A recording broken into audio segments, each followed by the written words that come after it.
Good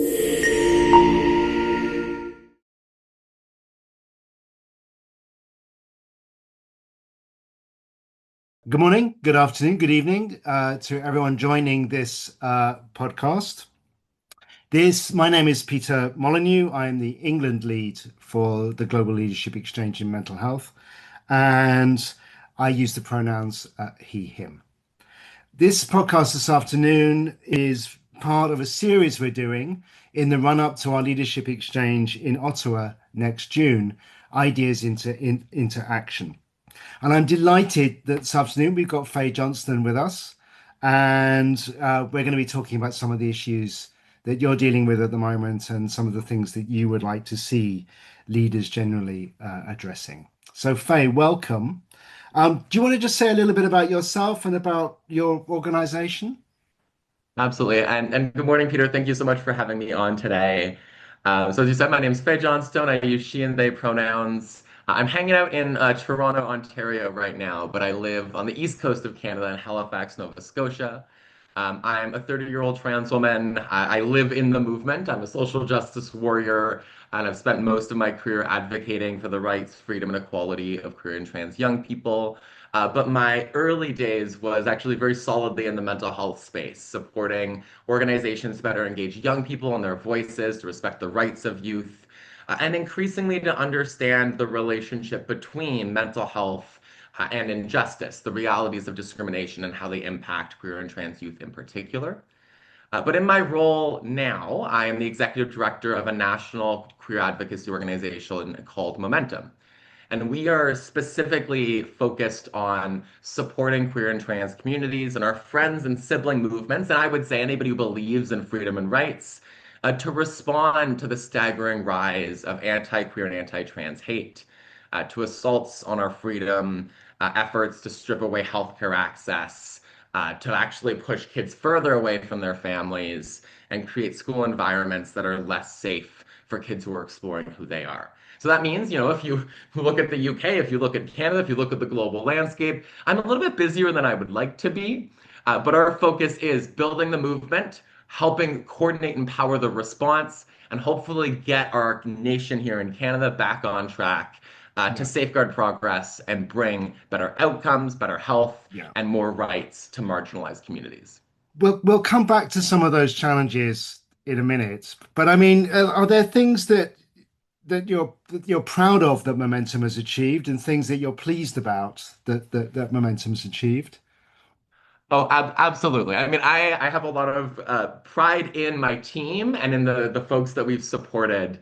And I know we're going to get into challenges, but one of my greatest sources of pride is our response to one of those challenges. There's a lot of politicians out there, unfortunately, that have learned that there is political power in lying about queer and trans young people and transgender youth in particular. And they've set a lot of really good traps, right? They're using misleading slogans that are meant to inspire fear and insecurity.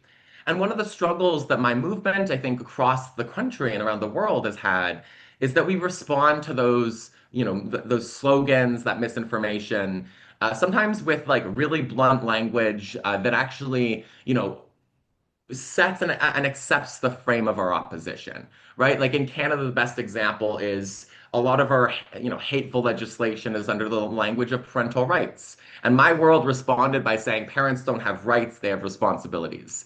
And if you were a parent, you probably don't think that that's an effective response because that makes you feel like you don't have a role in your child's education.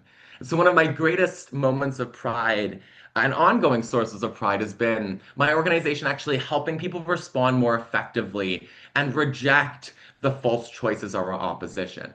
And so we don't speak about how parents don't have rights because parents have an incredible and critical role in their kids' health and well-being and in raising happy and vibrant children.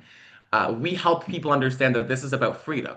It's about giving kids the freedom to Yeah. be themselves at school, to be who they are. And so that ability for our movement that is in a space of great anxiety and fear to be able to think more strategically, to reject the opposition narrative and put forward one of our Yeah. own and one that can actually bring together folks, whether they are, from a small town or a big city, whether they just immigrated to Canada or have been here their whole lives.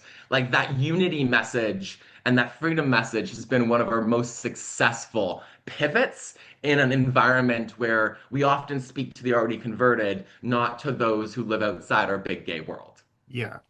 It's interesting, isn't it, that when you're in a kind of advocacy or even an activism role, it's important not to accept the premise of the question and to make sure that the question is the right question and then think about what the right answer is. Exactly that. You know, like the opposition wants to tell you, they want to put a politician in our family doctor's office, looking over a mom's shoulder, deciding what care she can or can't get for her daughter. And they say that it's all about like, protecting kids. And we respond by saying it's actually really scary for governments to decide over the advice of doctors, over the desires of parents and young people, what healthcare people can or can't access. And so that reframing really actually helps build our tent and helps people actually understand what's going on and understand it in a way that makes sense to them too. Yeah. So you already started to describe some of the challenges that are either here now or coming over the horizon. I mean, how do you describe the landscape as we see it now and as it may well be developing in the months and years ahead? I think that the diagnosis of like what went wrong and what changed is a really critical conversation. And to Hmm. me, there's a few factors, right? Like first, there is like the economic landscape, right? Like, I mean, I'm sitting in Canada where we're having the orange Dorito man make our economy a lot more unstable and unpredictable than it used to be. But also, there's been a trajectory over the last like 5 or 6 years where economic precarity and uncertainty, affordability crises, a housing crisis have made it a lot harder for people to make ends meet writ large. And then you've also got this growing polarization, right? Like we know that gals are getting more progressive and guys are getting more conservative. We know as well that, especially after COVID, there's a lot less trust in institutions and in experts. And then there's this rise of misinformation and disinformation powered by social media. And all of that creates the perfect storm for power-hungry politicians who want power to divide and distract our communities and to find those wedge issues that make complicated, gray issues into a black and white conversation. And that's largely what I see as the rationale or the reason that we're in this environment now. There are some folks out there, I think, who didn't like the marriage equality progress that we made, who were not fans of, some of the language changes and the cultural changes where, I can be like who and what I am and live in this world. They were not friends and fans of that. But they finally found their moment to lean in and to use these wedge issues to try to turn the public against people like me. I think it is important to name it's not actually just about people like me. It's not just about trans people either. The problem is this backlash against rights and a redefinition of freedom. Right? To me, freedom includes everyone. It doesn't just include people who look, love, and live like I do, but there's efforts to redefine freedom to only include people who, are white, are straight, are cisgender, and have, all of these other privileges going for them. And so that perfect storm is like really hard to navigate because it feels like it's harder to have conversations across difference. It's harder to see like a shared humanity with our neighbors. And that is, again, the perfect storm when there's folks who want to divide us and to remove checks and balances on power and actually change the ethos of who we are. And so the best and biggest challenge, I would say, is there's an understanding that this is about like five trans people, right? Like the tiny trans population. Whereas to me, what it is about is it's about the soul of society, right? Like how do we treat our neighbors? Do we believe in our institutions? Do we respect science? Or do we want a culture where the angriest voice is the most powerful and that which is most listened to? Um, I mean, you talked about creating, if you like, a bigger tent. And I know you just talked very eloquently about the fact that people need to see this isn't an attack on a small number of people. This is actually an attack on something much bigger, a much broader principle. And this just happens, well, I say happens, but this happens to be where the focus is Yeah. now. What would you like to see others doing? How would you like to see the other people who are potentially within this tent acting and responding. I think first we need to recognize the existential threat, right? Like, and I've emphasized it. Like, this is about trans people, but it's about so much more. Mm. We're seeing backlashes on efforts to, employ on equitable employment programs. We're seeing backlashes on funding for women's organizations. And so to understand like a much bigger picture, because when we fall prey to understanding it to be about like 0.33% of the population, and that's the data we have on trans folks in Canada, like we are tiny, we are a fraction of a percentage point. If we allow it to be about that tiny fraction, we actually distance ourselves from that group and we distance ourselves from the threat writ large. And so that is first, like to understand the threat. And then the second is, I would say, to engage our peers and to come together in unity, right? Like our opposition relies on fear and anger, and so we need to be preaching love, hope, and defiance. And so how we speak about these issues, how we are the ones who are extending an olive branch, um, you know, in an era where there is a lot of, poisoned discourse and where it's harder to see shared humanity, it's easy to actually imagine that somebody who is, disagreeing with you or who is, potentially saying some things that are based, I would say, in misinformation, it's easy to imagine that they're a bigot, that they're a hate monger, that they are the enemy. And that's exactly what our opposition wants. And so one of my dear friends, Kai Chang Tom, a respected author in Canada, she wrote a book that's title is like the book is brilliant, but the title stands out, and it's called "I Hope We Choose Love." And I think about that every day. I hope we choose love in seeing that person who disagrees with us, often they are just somebody who we haven't had a conversation yet. And so my biggest ask to my movement and to allies, to advocates, to peers is to have conversations with those who disagree with us.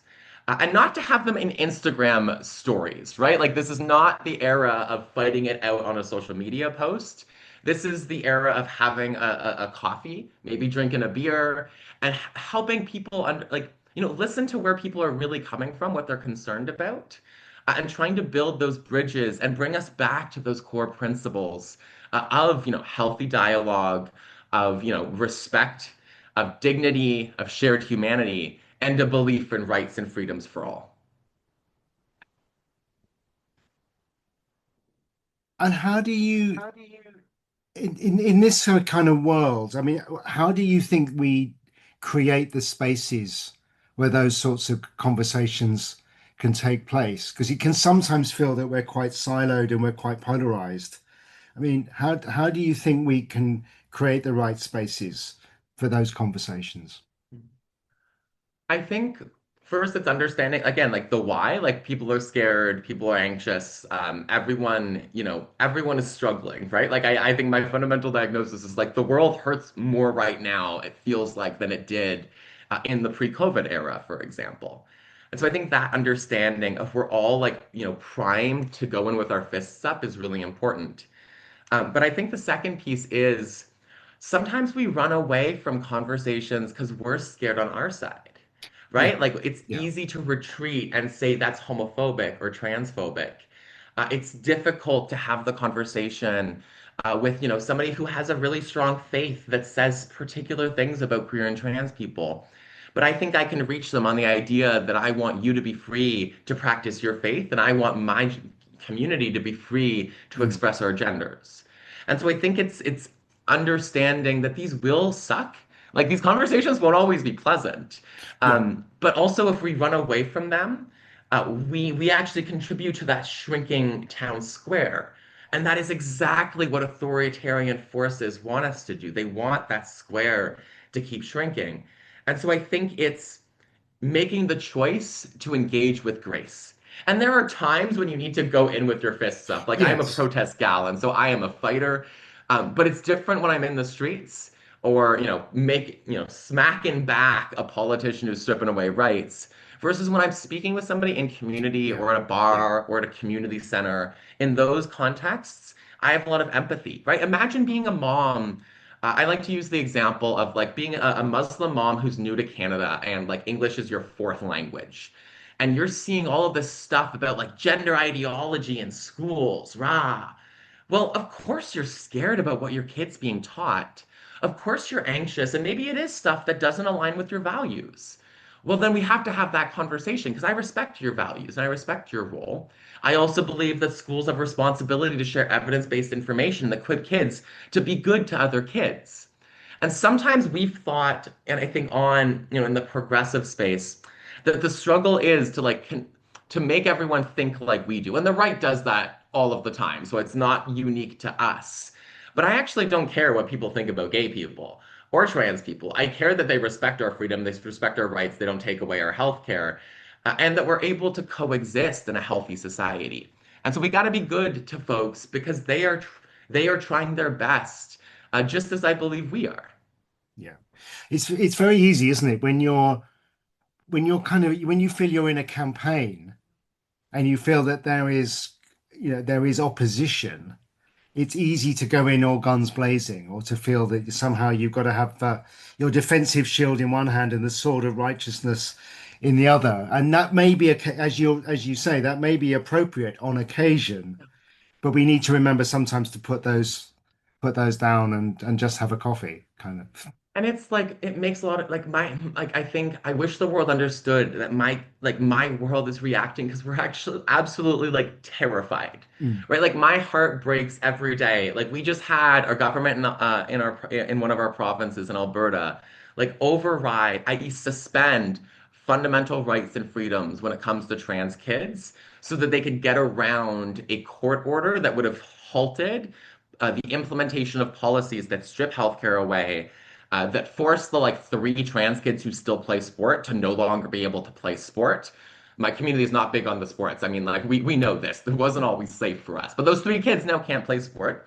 And then it makes it so kids can't come out as trans at school without parental sign off. And so we are seeing both legislative backlash, but it's happening in an ecosystem of rising hate. And so like our hearts are breaking every single day. And like I wake up some mornings, I have tears in my eyes and I don't know why. And it's because of this landscape that feels almost inevitable, this shift where the progress that we've made, the freedom that we have fought for is being taken away. And so I have a lot of empathy for my own world when we react with anger and rage. I just wish the world outside understood. It's because we are so goddamn scared and we know the trajectory. Like I know the trans folks who survived the 80s and 90s and they went through hell. Yeah. I don't want the next generation to experience that. And they actually, like that generation, the kids, they saw what it was like when it was good. And it's actually scarier to give them some freedom, to give them some acceptance, and then strip it away Yeah. than to have never had that at all. Yeah. And I just wish people understood we're not angry at the individual. We're terrified for the trajectory, and we're terrified that people won't care enough. And that's why we respond with anger, with big words. And sometimes that's why I think we come off as like unreasonable. It's because, well, we live this every day and we see it we feel it. Like I walk down the street and the climate in communities feels scarier now than it did 5 years ago. It's hard to come to terms with that. Yeah. Yeah. I think that's a really it's important, isn't it, that we've been on a trajectory where, for the most part, things, if I think about my life as a gay man, things are better now than they were when I was young. But as you say, it now feels like things are moving backwards, and they're moving backwards quite fast, and we have to regroup to think about how do we make sure that today's generation doesn't experience something worse, having seen something better. Yeah. And that's one of the things I want, our whole like community as well to understand is I want gay men and lesbians and bi folks to actually understand and see themselves in the trans kid, because that kid uses different words and language and Yeah. isn't the same, but has a lot of parallels. And just like when I was in school, like I came out as trans in my university era, and I was the gay kid in high school, and I remember how much shame and self-loathing I had to Mm. wrangle with then. And that's basically that's what the essence of what we're going to do to the next generation of trans kids if this continues unabated. And I think it's also good to point out, like, it's not going to stop with us, right? Like, again, this isn't actually about the like maybe 100,000 trans people in Canada. This isn't about the fraction of a percentage. It's about re-stigmatizing gender and sexual diversity. And that will blow back on our gay boys and on our butches. The butches are seeing it as the most prime example. Like the masculine looking women who are getting harassed in bathrooms because people think they're men, they are feeling a pain that is very similar to the pain trans people are feeling right now. Yeah. So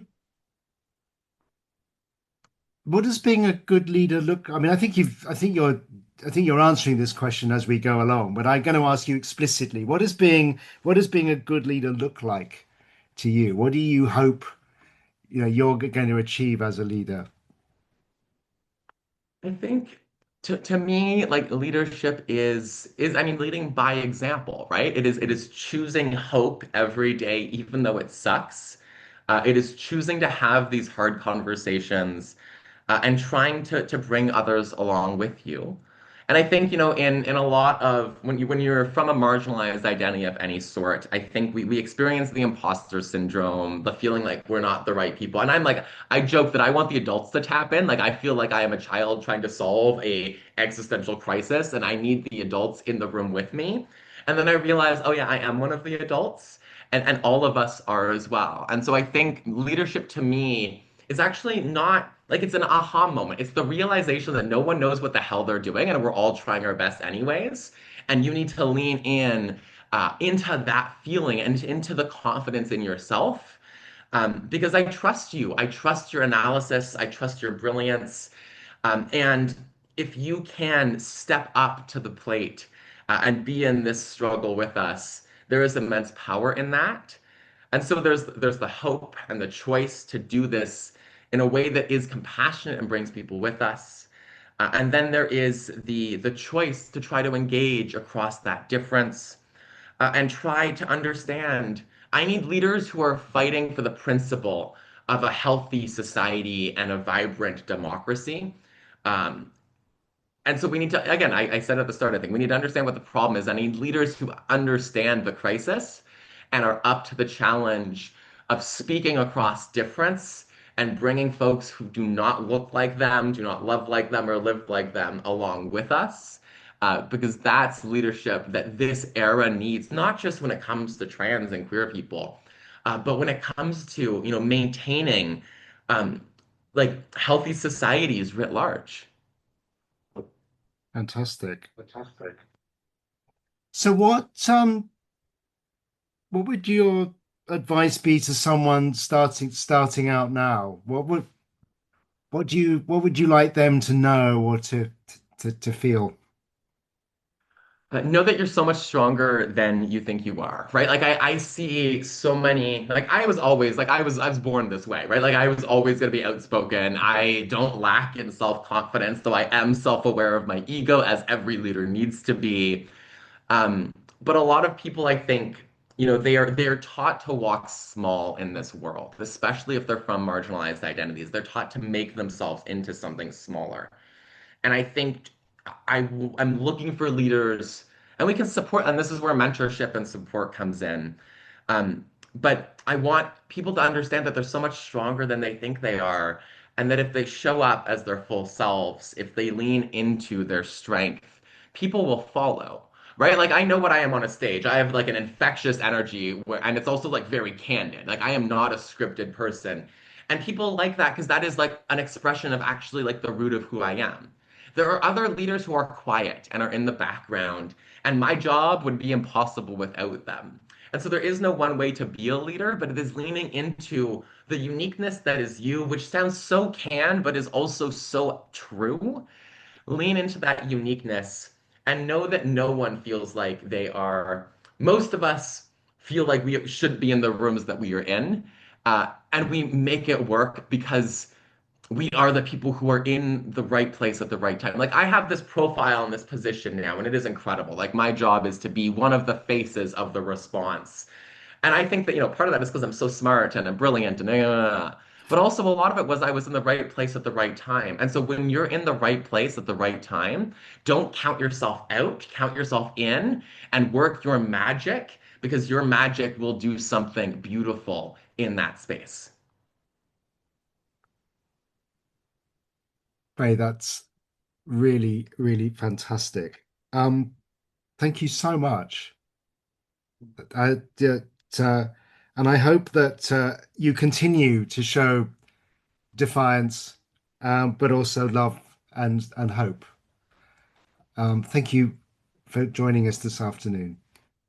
Thank you so much, Peter. This was an absolutely lovely conversation, and thank you for doing this.